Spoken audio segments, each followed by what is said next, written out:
Pause. Resume. Welcome, Judith, to this brief interview about the international training. Thanks for taking this time. We're really grateful for that. Probably the most important question to go to the heart of things is to ask you for participants, for students potentially considering the international training and learning from you as part of that. What can they expect specifically within your teachings? What do you hope to impart? Well, I think all Constellation facilitators are part of a lineage. They may not know how many lineages there are, but mine was definitely a lineage that was made possible by Hunter Beaumont being a colleague and friend of mine in the Gestalt world back in the 80s, so that when in about 1990 he and Bert started working together, he brought it to England, and so I was fired right from the very beginning. So I have had, whatever it is, 30 something years of engagement, and it has been very much through building on the very basic teachings of Bert. And I went and watched him and was trained by him, and then became part of that group of trainers that taught internationally each year. So I've had a very strong connection to the lineage, not so strong with Bert himself, that I think has been very soul focused. I then went on to see how to develop it in ways that were a little bit less indigestible by the public, you know, in the organizational fields and the educational fields and so on. But I think because it came through Hunter, this kind of rather austere spiritual philosophy was really at the heart of getting a world view that was very, very different from traditional psychotherapy. So that's what I learned, and that's what I developed, and that's really what I teach. And I know that my teaching comes out of that. But also I was a teacher. I was a teacher of Gestalt, and before that I was a teacher in schools. And I think some facilitators are really brilliant at what they do and not so focused on making it explicit, because a lot of people learn just by somehow absorbing the teacher. But I think I have wanted people also to learn by not just watching and copying, so to speak, but having a handle on what this basic philosophy is. So over the years, there's been a sense of Constellation work diverging a lot into all kinds of different pockets and emphases and cultural appropriatenesses and so on. And stemming back to certain basic principles. And I think it's the basic principles that when people have really got, then they can, it's almost as if that's the skeleton or the base of it.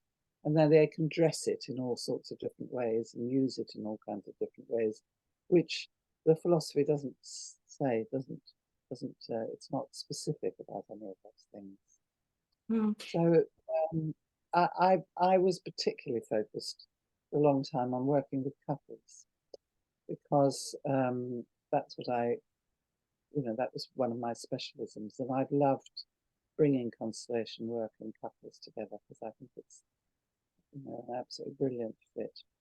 Yes, well, I've experienced that. We experienced that in Australia when you taught some specific couples work, and it was absolutely brilliant. So it's great that that's part of the thread that you teach.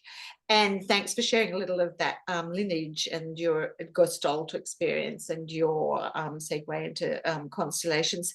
So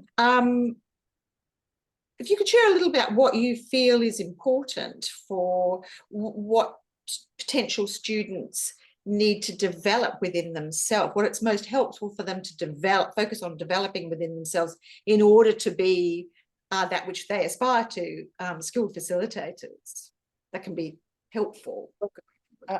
I would say that in what I have offered, it has come back over and over again to how can I be the sort of person who doesn't take sides on anything, you know. And obviously we've lived through a very polarizing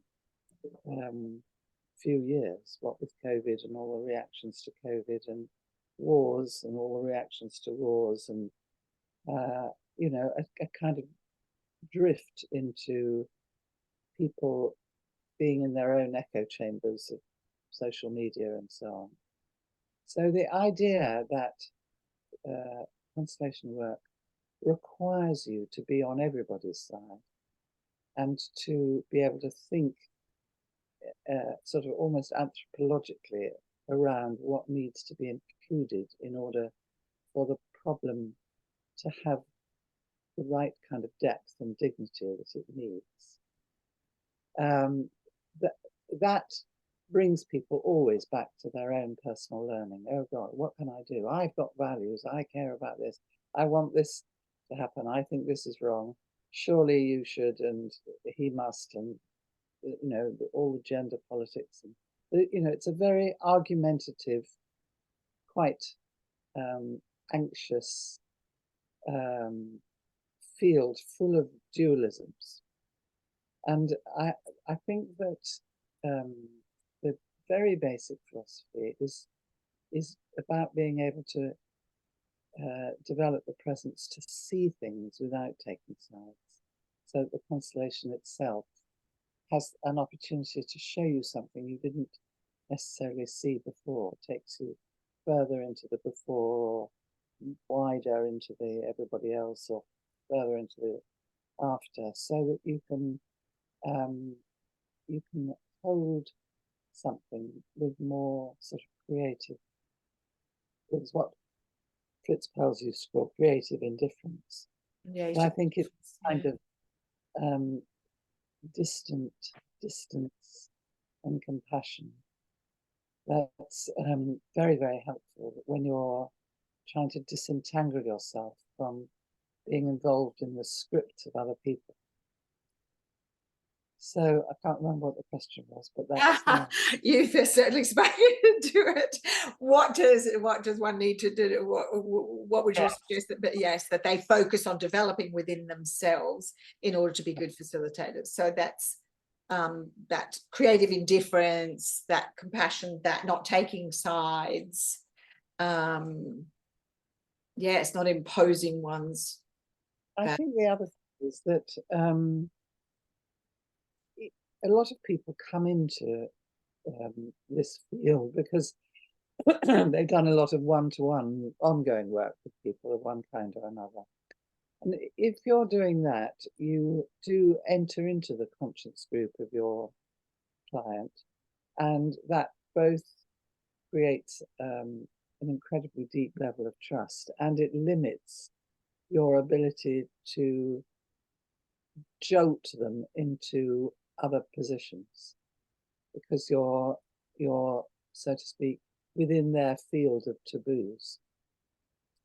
So facilitators have a very weird requirement on them, really, which is to meet a total stranger and to talk about the most intimate things, and to be able to say, that's a non-starter, you know, that won't work. Say this, you know, in a way, bring people down to size without shaming them in public, you know. And it's obviously my task for this group, but it's their task as facilitators too, that they are having to make their presence and their reliability and their goodness, in a way, carry what usually is carried by a long-term, more involved, more under the control of the client way. Clients, in a way, they don't have the same opportunities for slowing something down or getting the right pitch, and it might take them a long time to get ready to tell something that the constellation shows up immediately. So I think having a way of looking after shame without avoiding it is it's a skill that hopefully I have, and also can teach them, because I think a lot of facilitators are understandably a little bit timid, you know, Yes. and they, in supervision, they might say after, I could see this was a non-starter, what they were doing, but I had no idea how I could offer that back to them without making them sort of collapse and either in shame or in fury or whatever. So there is, I think there are relational issues that are only possible to learn by watching facilitators do it over and over again. Yes. So one of the things that I'm sure people have got from the experience of watching many facilitators and many constellations that the facilitators are having with people who they don't meet in the coffee break and haven't got another connection with, and so on, is how to be as powerful as you possibly can, and yet maintain genuine learning contact.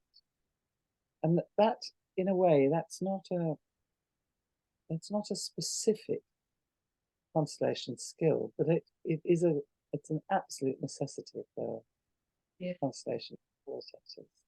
And of course, it's beautifully said, and I'm going to enjoy rewatching these too, Judith, those key points, as the students do in the training. They get to rewatch the recordings. But yes, there's so much to unpack in learning that skill.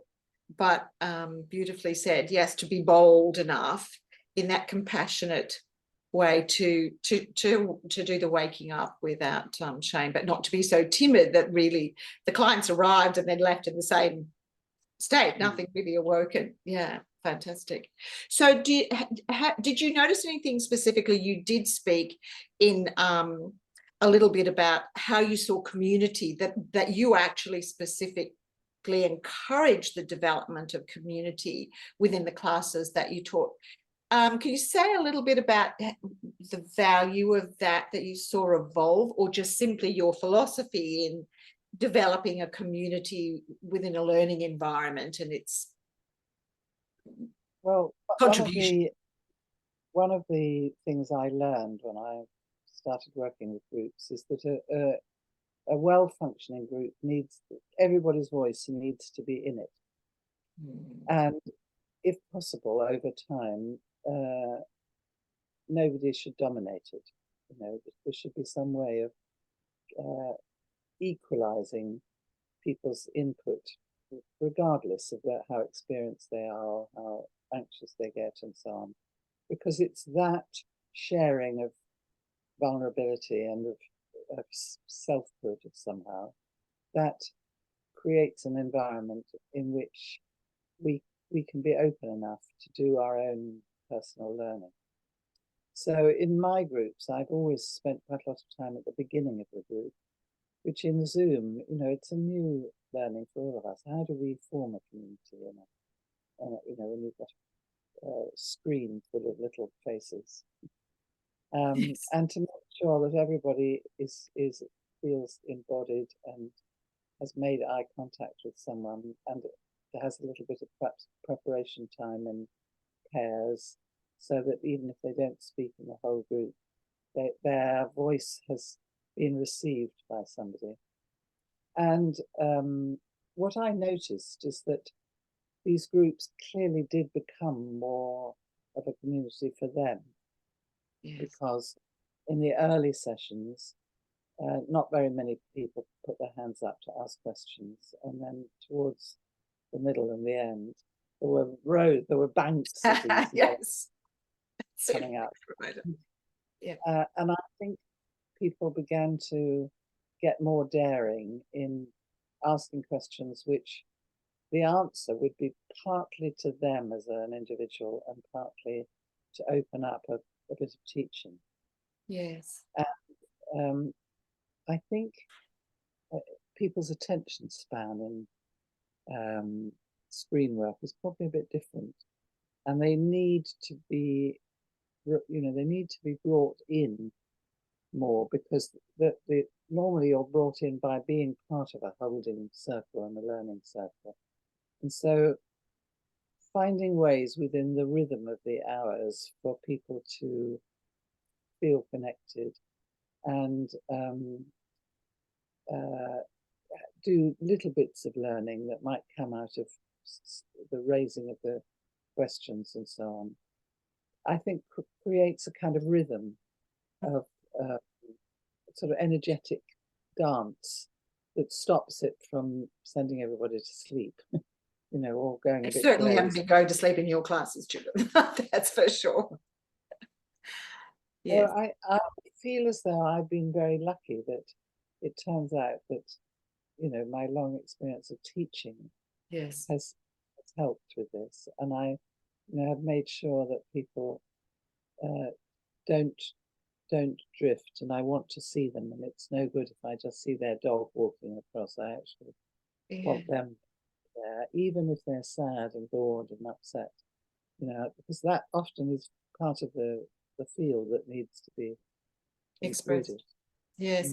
And so all the workshops, yours and others included, are experiential. So the beauty of Zoom is, I think it just wouldn't be workable if there weren't the breakout rooms possible where they can do exercises. And as you say, not everybody's comfortable to share in the wider group, but that they have the opportunity to share in dyads and triads in the breakout rooms is just been a really wonderful part of the training, they say. Participants have said, yeah.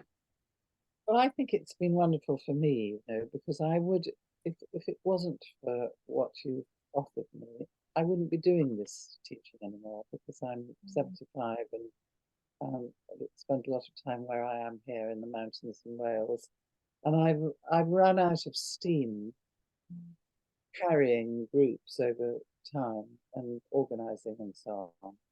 But it turns out that the decades of experience I don't want them left with me. I'm very, very delighted that there's a way of continuing to pass them on. Yes. Because those early decades of a movement carry a special, well, first of all, they carry a closeness to their origins. And they carry a special sense of, I don't know, almost extra intensity, because we were pioneering. And so we could speak from a place of having taken enormously daring steps and having discovered a lot about the possibilities of this work. And those that come later have the advantage of all of that behind them. They don't carry that particular gene, really. That's an early adopter's gene. So you could say, in a way, it's been lovely for people of the first and second generation that you've been able to bring them in a way that they otherwise wouldn't be made available.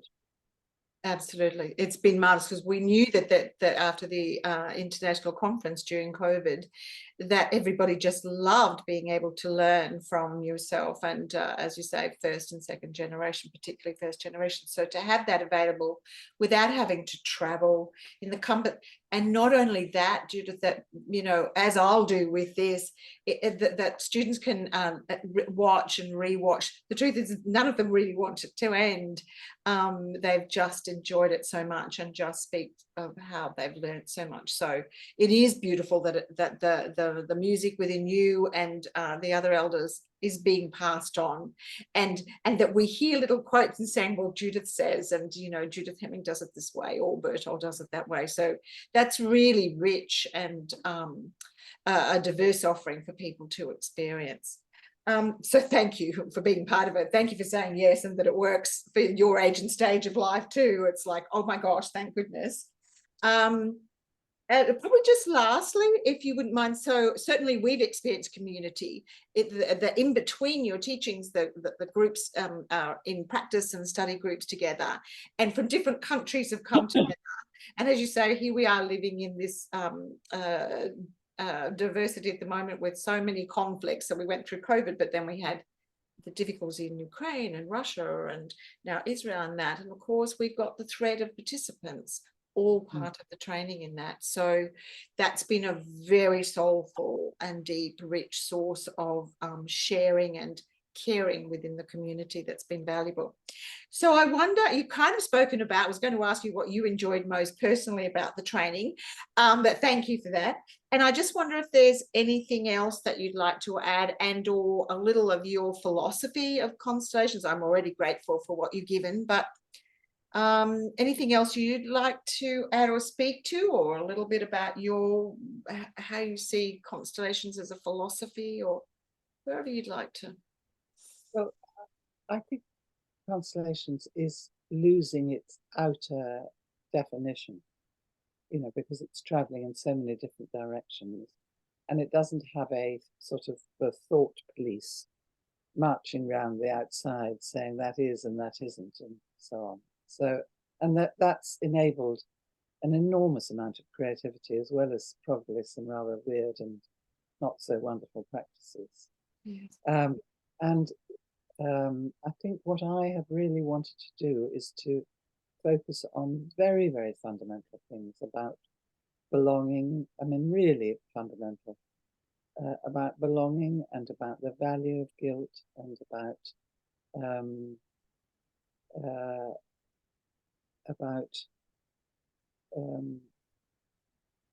looking at everything as just having a cost and a consequence, rather than it being good or bad.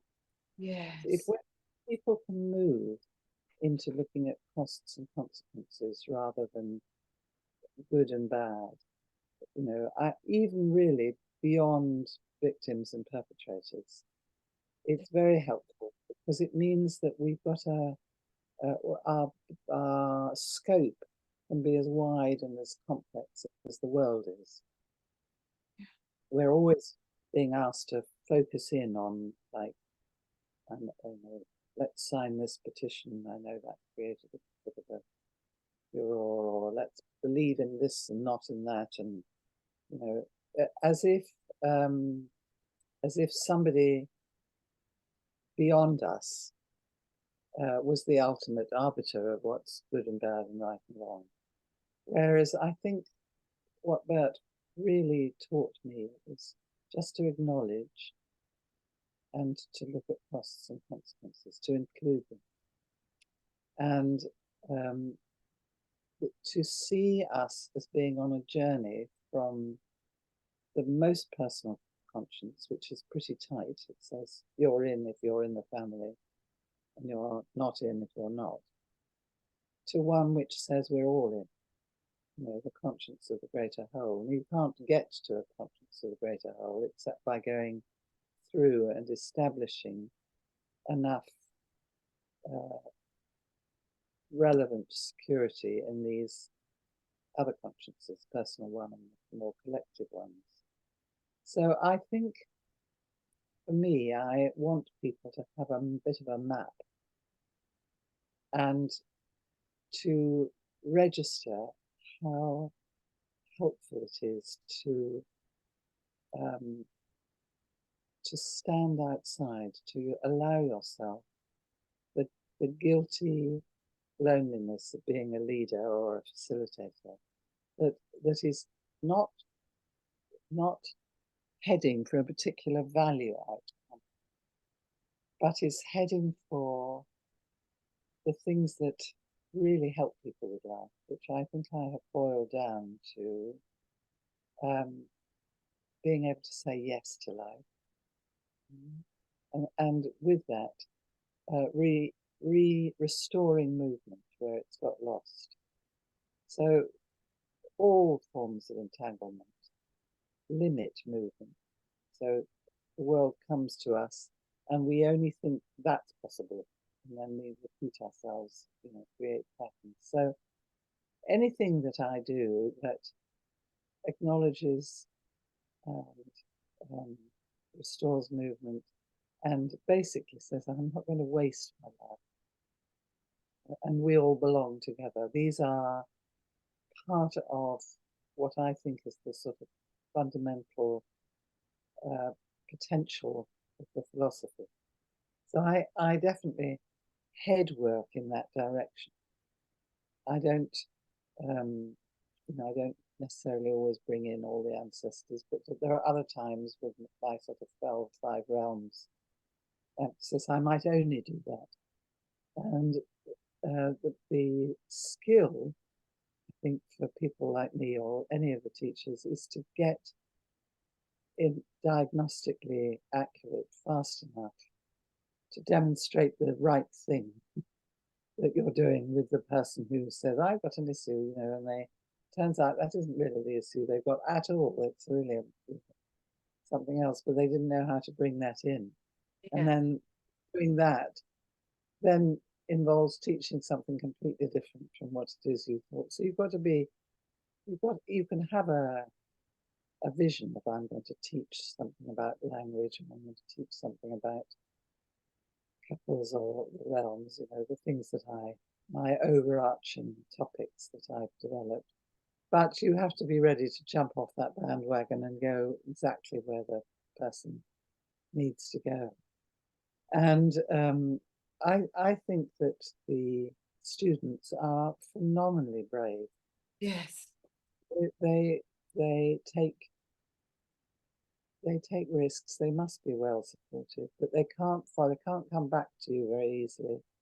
They don't, they're stuck in their rooms at the end of the times, and they are creating their own meal from watching a recipe, far away. Yes. And that's what they really do seem to do. Yes. I yes. think that's very impressive. It is impressive, Judith. And many have said, and even facilitators and trainers of many years, but certainly those new, that seeing the diversity of expression of constellations from such experienced trainers has given them the confidence. It's like, oh, so here I see these very different and unique and diverse expressions, so perhaps I can do that. So that's a very common thread that's been expressed, the freedom to be diverse. There's so many key markers there. I'm going to, as I say, rewatch and take notes. So, but so thank you, Judith. I'm very grateful for this time. And I'd like to speak to you perhaps later in the year, but just to mention that there will be the opportunity, we're completely delighted that many of the core faculty will be in person in such a glorious location as Lisbon. So I think for anybody that has studied with you or wanted to have that in-person experience, and I know there are others that they can find on your website that you do occasionally, but that in-person in Lisbon will be really quite remarkable too.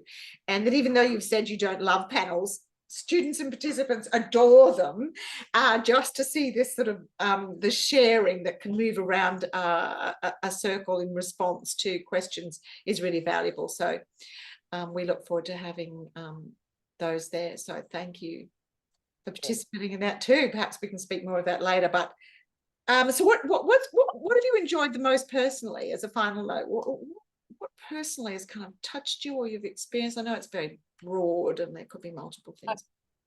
I think this feeling of passing on, it's what grandparents love to do to parents and grandchildren, and what old teachers like to do to the ones that are following on after.